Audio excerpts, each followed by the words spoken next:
The old carpenter walked slowly through a maze of steel beams, concrete forms, and cranes worth more than the small house he had lived in for over 40 years. No one paid attention to him. Actually, they did. Just not for the right reasons. "Hey, Grandpa," one worker shouted from the scaffolding. "The woodworking shop is 3 blocks that way." A wave of laughter spread across the construction site. Another worker pointed at the old man's worn leather boots. "Those boots look like they helped Noah build the Arkansas." More laughter. The old man smiled politely. He didn't answer.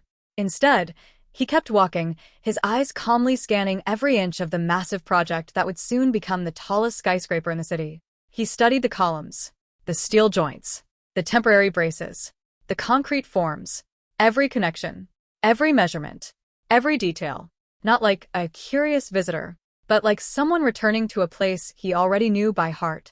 No one noticed. To everyone else, he was just another elderly man wearing a faded plaid shirt, old jeans, and a leather tool belt so worn it looked like it belonged in a museum. Then he stopped. His eyes locked onto a steel beam being lifted nearly 60 stories into the air. His expression changed. A slight frown crossed his face. Something wasn't right. He raised one hand. "Excuse me." The crane operator couldn't hear him over the engines. The site engineer was busy talking on his phone. The old carpenter took 2 more steps. "Sir, that beam shouldn't be installed first." The engineer slowly lowered his phone and looked the old man up and down. Then he laughed. "And who exactly are you?" "Just someone who's spent most of his life building structures." The engineer smirked. "What kind of structures?" "Chicken coops." The workers burst into laughter. The old man never flinched. That connection is going to create unnecessary stress once the weight is transferred. The engineer folded his arms. "We have structural software running millions of calculations every second." He pointed at the carpenter's old tape measure hanging from his belt. "And what do you have?" "That antique." Another round of laughter echoed across the site. The old carpenter calmly replied, "Gravity doesn't read software." For a brief second, the laughter stopped. The engineer's smile faded. Then he rolled his eyes. "Security." 2 guards immediately started walking toward the old man. "Get him off my site before he slows us down." The carpenter nodded. "No problem." He turned and began walking toward the exit. But before leaving, he looked back one last time. His eyes settled on the exact same steel connection, almost as if he already knew how this story would end. Among all the workers, only one person hadn't left. A young apprentice named Ethan, 23 years old, fresh out of engineering school. This was his first major construction project. He couldn't explain it, but there was something about the old carpenter. He hadn't sounded confused. He hadn't sounded lucky. He had sounded certain. That confidence stayed with Ethan long after the old man disappeared through the front gate. That evening, while everyone else headed home, Ethan remained in the engineering office. The old man's words kept echoing in his head. Gravity doesn't read software. He opened the digital structural model, zoomed in on the exact steel connection the carpenter had pointed out. He checked the load paths, the weld specifications, the bolt sequence. Everything looked correct. At first. Then he noticed something. A tiny assumption buried deep inside one of the calculations. Almost invisible. He recalculated the numbers manually. 5 minutes. 10 minutes. 20. His heartbeat grew faster. The software wasn't exactly wrong, but it relied on an installation sequence that wasn't being followed in the field. If the beams were assembled in the current order, the temporary stress concentration would exceed the safety margin. Not enough to collapse the building, but enough to weaken critical components over time. Enough to create expensive damage. Enough to become dangerous. He recalculated everything again. Same result. His stomach dropped. The old carpenter had spotted it. From the ground. Without a computer. Without drawings. Without access to the engineering files. Just by looking. The next morning Ethan rushed into the site office. "Sir." The chief engineer barely looked up from his paperwork. "What is it?" "I checked the connection the old man mentioned." The engineer sighed. "You've got to be kidding." "I ran the calculations 3 times. The temporary loading is higher than expected if we install the beams in this sequence." The engineer snatched the printouts from Ethan's hands. He glanced at them for less than 5 seconds before tossing them onto the desk. "You're seeing problems that don't exist. But do you know why you're still an apprentice?" Ethan remained silent. "Because you don't trust experienced professionals." The room fell quiet. Several engineers nearby pretended not to listen. You spent one night with a spreadsheet, and now you're questioning a team that's been designing skyscrapers for decades. Ethan lowered his eyes. I'm only asking that we review the sequence. The engineer leaned closer. I'm asking you to get back to work. Humiliated, Ethan picked up his papers and walked toward the door. Just as he reached the hallway, he heard voices coming from the conference room next door. One of the company directors had just arrived. The investors are asking the same question again. What question? When are we finally going to reveal the identity of the original designer? Ethan stopped walking. Original designer? He slowly turned toward the closed conference room. Inside, another executive answered in a low voice. Not until the unveiling ceremony.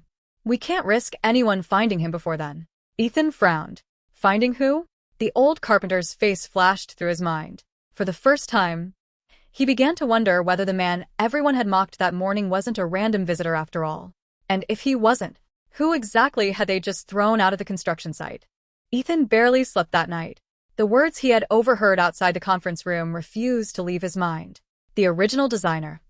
We can't risk anyone finding him before the unveiling. None of it made sense. The company had publicly announced that the skyscraper was the masterpiece of Harrison Cole, the celebrated chief architect whose face appeared in magazines, interviews, and billboards across the city. His signature was on every presentation. His name was on every blueprint. So, why were the executives talking about someone else? And why did the mysterious old carpenter seem to know the building better than anyone on site? The next morning, Ethan arrived 2 hours early. Before the engineers filled the office, he logged into the company's digital archive. Thousands of files appeared on the screen. Construction permits, structural calculations, architectural revisions, budget reports. Most of the documents had been updated dozens of times over the years. He searched for the earliest version of the project. Access denied. He frowned. He tried another folder. Access denied. Another. Same result. Someone had intentionally locked the oldest files. Just as he was about to give up, he noticed an overlooked backup folder labeled Legacy Archive. No password. No security clearance. Inside were hundreds of scanned documents from nearly 30 years earlier. Yellowed drawings. Handwritten calculations. Engineering notes. Most had been digitized so poorly, they were barely readable. Then one blueprint caught his attention. At the bottom, beneath layers of faded ink, was a signature that had almost disappeared with time. Not Harrison Cole. Not anyone Ethan recognized. The first name was impossible to read, but the last name remained surprisingly clear. Whitmore. Ethan searched the company directory. Nothing. He searched former employees. Nothing. It was as if the person had never existed. Looking for ghosts? Ethan nearly jumped. It was Margaret, the oldest employee in the engineering department. She had worked for the company for almost 40 years and was only months away from retirement. She glanced at the blueprint in Ethan's hands. The color slowly drained from her face. You shouldn't be looking at that. Do you know who Whitmore is? Margaret didn't answer immediately. Instead, she quietly closed the archive folder. I know enough to tell you this. She lowered her voice. Some names disappear because people forget them.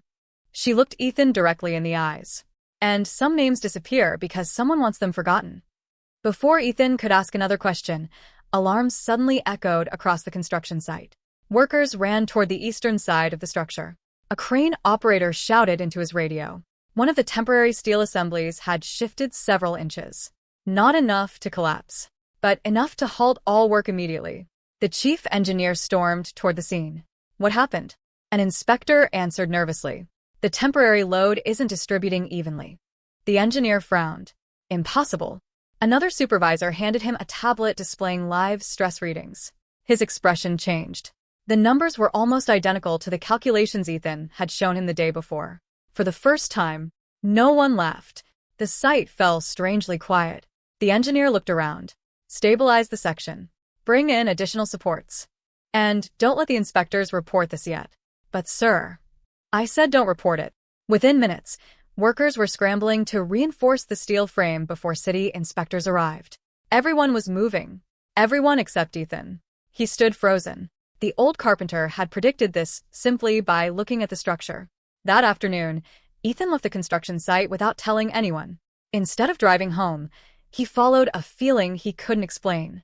He drove toward the old neighborhood surrounding the river, the oldest part of the city. After asking around, he eventually found a tiny woodworking shop squeezed between two abandoned warehouses. The faded wooden sign simply read, Whitmore Custom Woodworks. His heart skipped. He stepped inside. The smell of fresh cedar filled the room. Wood shavings covered the floor. Every shelf was lined with handcrafted furniture so precise they looked like museum pieces. Behind a workbench stood the old carpenter. He was quietly carving the leg of a rocking chair. Without looking up, he smiled. I was wondering how long it would take before someone came asking questions. Ethan froze. You knew I'd come? The old man chuckled. I've spent my whole life reading wood. Only then did he look up. People are much easier. I'm Ethan. I know. You know my name? You wear your company badge every day. Ethan laughed awkwardly. I guess that's true. The old carpenter set down his chisel. What brings you here? Ethan hesitated. The connection you pointed out? You were right. I checked everything. The old man simply nodded. I expected you would. You expected me? I noticed you were the only one watching. A long silence filled the workshop. Finally, Ethan asked the question that had been consuming him. Who are you? The carpenter smiled. A man who builds things. No. Ethan shook his head. I mean, who are you really? For the first time, the old man's smile faded. He looked toward an old framed photograph hanging on the wall. It showed dozens of construction workers standing proudly in front of an unfinished skyscraper. Every face looked young, including his. At the center of the group stood a man wearing a hard hat and holding rolled blueprints. The same man, 30 years younger. I used to believe, the carpenter said quietly, that buildings belong to the people who designed them. He paused. I was wrong. Before Ethan could respond, a black luxury SUV slowly pulled up outside the workshop. Its windows were heavily tinted. Two men in expensive suits stepped out. Neither looked like customers. The old carpenter saw them through the window. His expression immediately hardened. They found me sooner than I expected. You know them? I know exactly who sent them. One of the men knocked firmly on the door. The second spoke before anyone answered. Mr. Whitmore? Our employer would like to have a conversation. The old carpenter closed his eyes for a brief moment. Then, he whispered something that sent chills down Ethan's spine. I spent 30 years hoping they'd never need me again. He looked at Ethan. But if they've come themselves, it means the skyscraper is in far more danger than anyone realizes. The knock came again. This time, louder. Mr. Whitmore. One of the men outside called. We know you're in there. Ethan looked at the old carpenter. You don't have to open the door. Whitmore smiled faintly. When you've lived long enough, you learn something. He wiped the sawdust from his hands with an old cloth. Some doors eventually open whether you're ready or not. He walked toward the entrance and unlocked it. The two men stepped inside without waiting to be invited. Their tailored suits looked strangely out of place in the small woodworking shop. One of them extended a business card. My name is Daniel Reeves. The other remained silent, scanning every corner of the room. We represent Cole Development Group. Whitmore glanced at the card, but never reached for it. I recognized the logo before you even knocked. Daniel forced a polite smile. Our CEO would like to meet with you. Whitmore looked him in the eye. He had 30 years. He can wait another day. The smile disappeared from Daniel's face. This isn't a request. No. Whitmore answered calmly. It is. For several seconds, neither man spoke. The tension was thick enough to silence the room. Finally, Daniel sighed. The structural issues are becoming more serious. Whitmore said nothing.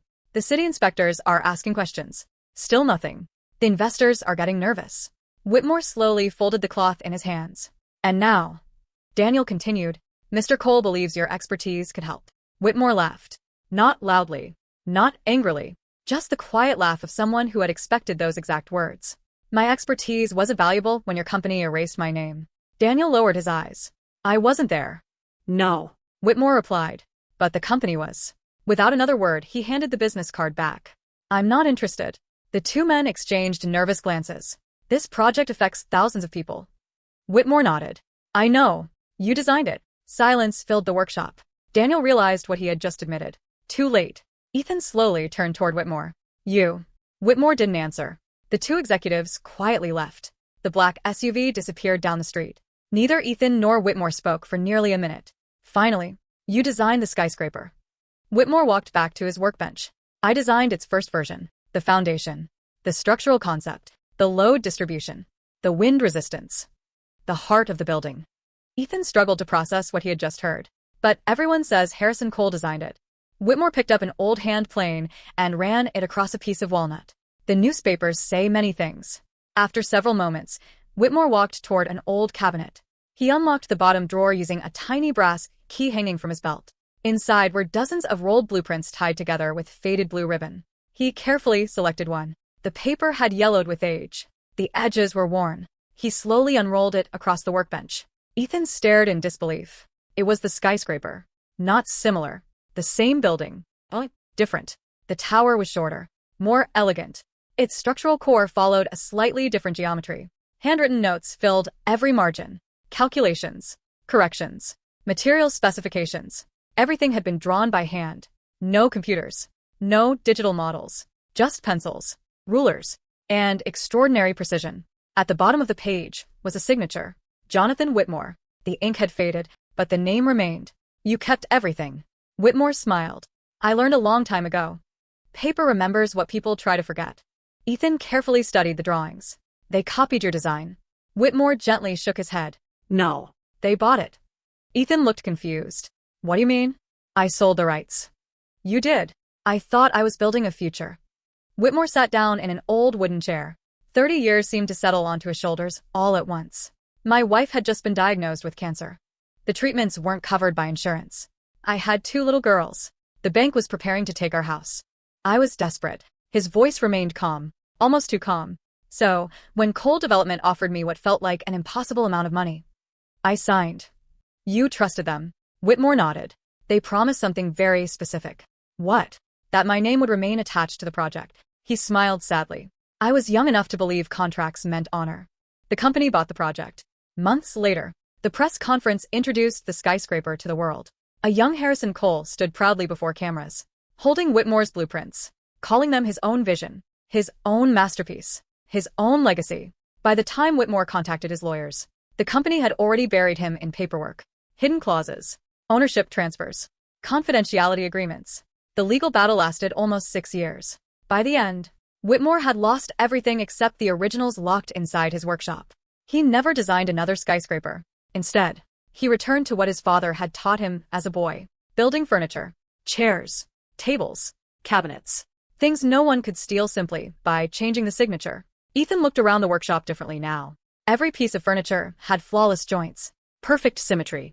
Every corner reflected the same mind capable of imagining skyscrapers. You could have become famous. Whitmore smiled. I wanted to become useful. There's a difference. Just then, Ethan's phone rang. It was the construction site. He answered immediately. What happened? The voice on the other end sounded panicked.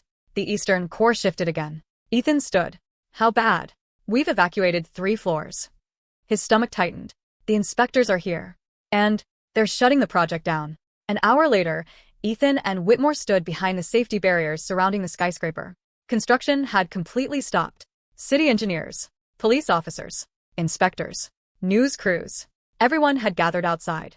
Workers whispered among themselves. Rumors spread through the crowd. Some said the foundation had failed. Others claimed the tower was sinking. None of them knew the truth. Whitmore quietly stared at the steel frames stretching into the clouds. He wasn't looking at the damaged section. He was looking much higher, almost to the top. His expression suddenly changed. What is it? Ethan asked. Whitmore narrowed his eyes. They changed more than the installation sequence. What do you mean? He pointed toward the upper mechanical floors. They removed something. Ethan followed his finger. What? Whitmore's face turned pale. The wind transfer braces. Ethan frowned. Those aren't in the current plans. Whitmore looked directly at him. No, they were. They're the only reason this building survives a once-in-a-century storm. A powerful gust of wind swept across the unfinished tower. The steel structure let out a deep metallic groan that echoed across the entire construction site. Whitmore didn't take his eyes off the skyscraper. Then, in a voice barely above a whisper, he said something that made Ethan's blood run cold. They're not standing inside a construction project anymore. He paused. They're standing inside a countdown. The unfinished skyscraper groaned as another powerful gust of wind swept through its steel frame. This time, everyone heard it. The inspectors immediately ordered another evacuation. No one goes back inside until we know exactly what's happening. Workers gathered outside the safety barriers, whispering nervously. Just 2 days earlier, the project had been ahead of schedule. Now the city's most ambitious building stood completely silent. Then a black sedan pulled up. Harrison Cole stepped out. The CEO walked past the reporters without answering a single question. His eyes were fixed on only one person, Jonathan Whitmore. For a long moment, neither man spoke. Finally, Cole broke the silence. "We need your help." Whitmore looked at the tower before answering. "You needed my help 30 years ago." Cole lowered his head. "I know. I can't change what happened. But people could die if we don't fix this." Whitmore studied his face. For the first time in decades, Harrison Cole wasn't speaking like a billionaire. He sounded like a frightened engineer. "I'll help," Whitmore finally said. "But I'm not doing it for you." He looked toward the hundreds of workers standing outside. "I'm doing it for them." As Whitmore walked back through the construction gate, conversation stopped. The same workers who had laughed at him stared in disbelief. "That's the old carpenter. Why is the CEO walking beside him? Who is this guy?" Even the two security guards who had escorted him out the day before looked embarrassed. One stepped forward. "I'm sorry, sir." Whitmore smiled. "You were doing your job." The guard nodded quietly, ashamed. Inside the engineering office, every senior engineer waited around the conference table. Digital models covered the screens. Stress simulations rotated in 3 dimensions. Whitmore barely looked at them. Instead, he spread the original printed drawings across the table. His fingers moved slowly over the pages until they stopped at one revision. "This wasn't part of my design." One engineer adjusted his glasses. "We modified it during value engineering." Whitmore looked up. "To save money?" The engineer hesitated. "Yes." "How much?" Harrison answered himself. $32 million. Whitmore nodded. "I thought so." He pointed to the revised structural core. "You removed the wind transfer braces." "They weren't removed," another engineer argued. "They were simplified." Whitmore calmly shook his head. "You simplified the one system protecting the tower during extreme wind." The room fell silent. He grabbed a pencil and sketched 2 simple trees on a sheet of paper. One had stiff branches. The other bent with the wind. "Which tree survives the storm?" No one answered. "The flexible one." He drew a line through the skyscraper's core. This building wasn't designed to fight the wind. It was designed to move with it. He tapped the paper. "You've made it stronger in the wrong places and weaker where it matters most." Several engineers exchanged uneasy looks. For the first time, no one challenged him. A site supervisor rushed into the room carrying a weather report. The National Weather Service just updated tomorrow's forecast. Everyone turned. Wind gusts could reach 150 miles per hour. The room became completely silent. Whitmore closed his eyes for a moment. "That's exactly what I was afraid of." Cole spoke quietly. "Can we reinforce it before tomorrow?" Whitmore didn't answer immediately. Instead, he studied the blueprints one last time. "Yes." Relief spread across the room. Then he added, "But only if every person in this building follows my instructions. No shortcuts. No arguments. No executives making financial decisions." Cole nodded. "You have my word." Whitmore looked directly into his eyes. "I needed your word 30 years ago." By sunset, emergency crews were working across the entire structure. Steel plates, temporary braces, additional supports. Every reinforcement followed Whitmore's directions exactly. The workers who had mocked him now listened to every sentence without question. Ethan stayed beside him, amazed. "You remember every measurement?" Whitmore smiled. "When you spend 7 years designing something, you never really forget it." Hours later, the final reinforcement was locked into place. The crew applauded. Some believed the crisis was finally over. Whitmore didn't. He kept staring toward the top floors. His expression slowly changed. Ethan noticed immediately. "What is it?" Whitmore pointed toward the luxury penthouse levels. "They changed something else." "What?" "They added weight. Too much weight." Ethan frowned. "How serious is it?" Whitmore took a slow breath as dark storm clouds gathered above the skyline. "If those upper floors are occupied when the storm arrives." He looked back at the skyscraper. "The structure won't fail because of the wind." A deep silence followed. "It will fail because someone believed profit mattered more than physics." The storm arrived just after midnight. Rain slammed against the unfinished tower while powerful winds howled through the steel frame.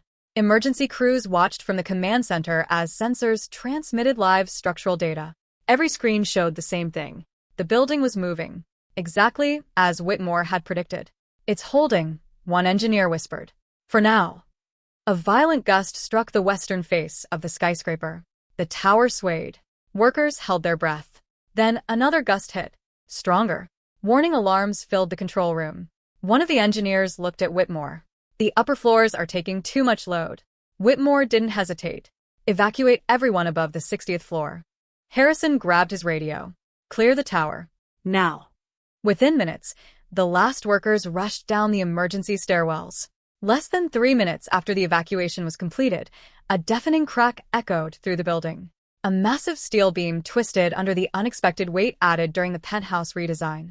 Had the workers still been inside, many would never have made it home. Silence filled the command center. Whitmore slowly closed his eyes. They're alive. That was all he cared about. By sunrise, the storm had passed. The skyscraper was still standing. Damaged. Scarred. But standing. City inspectors completed their emergency assessment. Their conclusion shocked everyone. The original structural design had performed exactly as intended. The dangerous failures occurred only in the areas modified after Whitmore's plans had been altered. There was no longer any room for excuses. Later that afternoon, Harrison Cole called a press conference outside the construction site. News crews from across the country gathered to hear his statement. For the first time in 30 years, Harrison walked to the podium without prepared remarks. He looked directly into the cameras. For decades, I accepted credit for a project that was never truly mine. Reporters looked at one another in surprise. The man responsible for the engineering vision of the skyscraper is standing here today. He stepped away from the microphone. Jonathan Whitmore slowly walked forward. The crowd fell completely silent. Many workers recognized him immediately. He was the old carpenter they had laughed at. The man security had escorted off the site. Now every camera in the city was pointed at him. Whitmore stood before the microphones for several seconds before speaking. I didn't come here looking for an apology. I didn't come here looking for recognition. He looked toward the workers standing behind the reporters. I came because buildings don't care about pride. They only care whether we build them honestly. The crowd remained silent. If today's lesson is remembered, let it be this. Never judge someone's knowledge by their clothes or by their age. The strongest foundations are usually the ones nobody notices. For a moment, no one moved. Then the applause began. It started with Ethan. One pair of hands. Then another. Soon, every worker on the site was applauding. Even the security guards. Many of them wiped tears from their eyes. Several months later, the skyscraper officially opened after being rebuilt according to Whitmore's original structural design. Near the main entrance stood a bronze plaque. It didn't mention investors. It didn't mention executives. It simply read, Original Designer and Structural Vision, Jonathan Whitmore. Visitors stopped to read it every day. Most never realized the man who designed one of the city's greatest landmarks still spent his mornings inside a small woodworking shop by the river. Exactly where he had always been. Building tables, repairing chairs, helping neighbors, living the same quiet life. One afternoon, Ethan visited the workshop again. I have an offer, he said. They want you to become chief consultant for every future project. Whitmore smiled while sanding the arm of a rocking chair. And what do you think? I think you'd be amazing. Whitmore chuckled. I already have the best job in the world. He looked around the workshop. I build things that people use every day. Then he handed Ethan a small wooden ruler. My father gave this to me when I became a carpenter. It's yours now. Ethan looked at it with surprise. I can't take this. Whitmore smiled. Yes, you can. Because someday you'll teach someone else. Years later, Ethan became one of the country's most respected structural engineers. Whenever young apprentices asked him what software made him successful, he smiled and remembered an old carpenter with worn boots. Then he answered the same way every time. The best engineers don't just trust computers.